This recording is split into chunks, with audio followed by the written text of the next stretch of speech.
प्रश्न संख्या 3 का पहला भाग कह रहा है कि सिद्ध कीजिए कि 1/√2 एक अपरिमेय संख्या है। देखो, जब कोई भी बट्टा के रूप में सिद्ध करना, जब किसी भी संख्या को बट्टा, कोई बट्टे के रूप में है, इसको संख्या मतलब इसको सिद्ध करना है कि यह अपरिमेय संख्या है या नहीं है, या फिर अपरिमेय संख्या है या नहीं है, तो इसको कैसे करेंगे?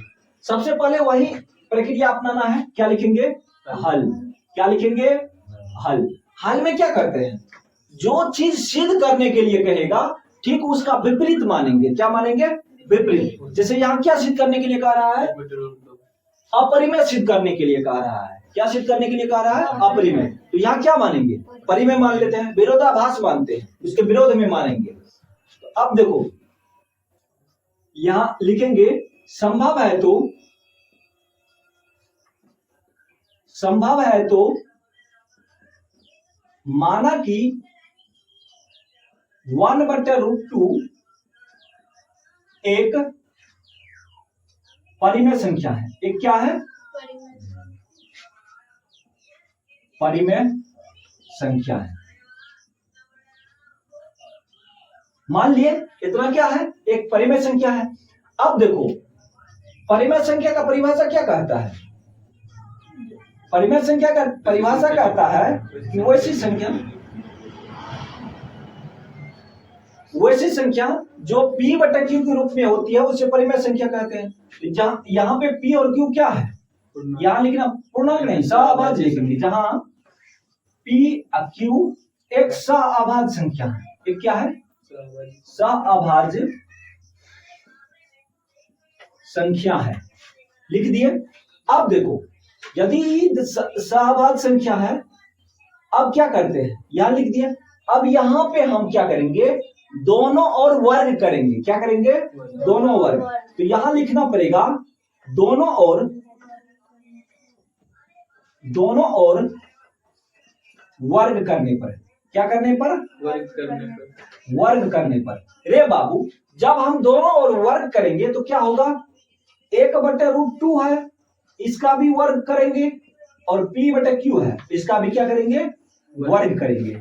तो यहाँ 1 का वर्ग करने पर 1 गुना 1 करेंगे तो कितना हो जाएगा? यहाँ देखो, 1 गुना 1 करो, करोड़ों बार करोगे तो भी यहाँ वर्ग करना है, 2 पावर 2 है तो यहाँ वर्ग करेंगे तो 1 हो जाएगा। उसी तरह से √2 गुना √2 करेंगे तो √2 गुना √2 इस तरह से 2 गुना 2 हो जाएगा। तो रूट में से क्या करते हैं? 2 में से वो निकालते हैं, वर्गमूल निकल जाता है 2। तो √2 गुना √2 करने के बाद क्या प्राप्त होगा? 2। तो यहाँ क्या हो जाएगा? 1/2 बराबर क्या हो जाएगा? इधर वर्ग करेंगे तो p का भी स्क्वायर हो जाएगा, बटे q का वर्ग होगा तो q का भी स्क्वायर हो जाएगा। अब क्रॉस मल्टीप्लिकेशन करते हैं। क्रॉस मल्टीप्लिकेशन किसको कहते हैं? तिरछी गुणन को। जैसे तिरछा गुणन होगा, इसको इससे गुना करेंगे, इसको इससे गुना करेंगे। तो रे बाबू, जब q स्क्वायर को 1 से गुना करेंगे तो इस तरह से q स्क्वायर हो जाएगा। अब p स्क्वायर को क्या किससे गुना करेंगे? 2 से, तो 2p स्क्वायर हो जाएगा। मेरे बाबू, अब एक चीज तुम देखो, 2 से q स्क्वायर विभाज्य है। इसका मतलब क्या हुआ? 2 से q स्क्वायर विभाज्य है। तो यहां लिखेंगे चूंकि 2 से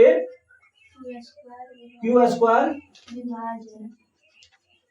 विभाज्य है, इसीलिए 2 से q भी विभाज्य होगा। q भी विभाज्य होगा।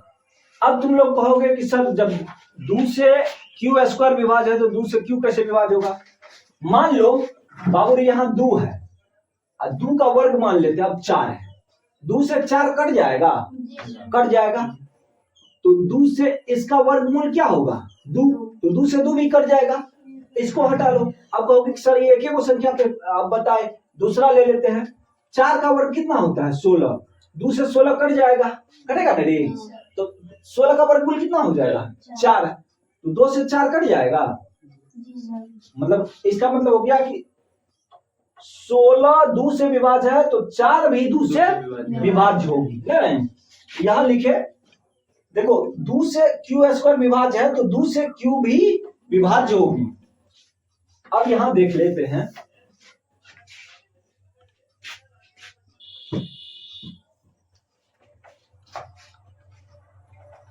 अब यहाँ पे फिर क्या करेंगे, q बराबर मान लेते हैं 2q, क्योंकि यहाँ क्या है 2 है तो क्या मानेंगे 2k, यहाँ 3 रहता है क्या मानते 3k, 5 वाला में क्या माने 5k, तो यहाँ लिखेंगे पुनः माना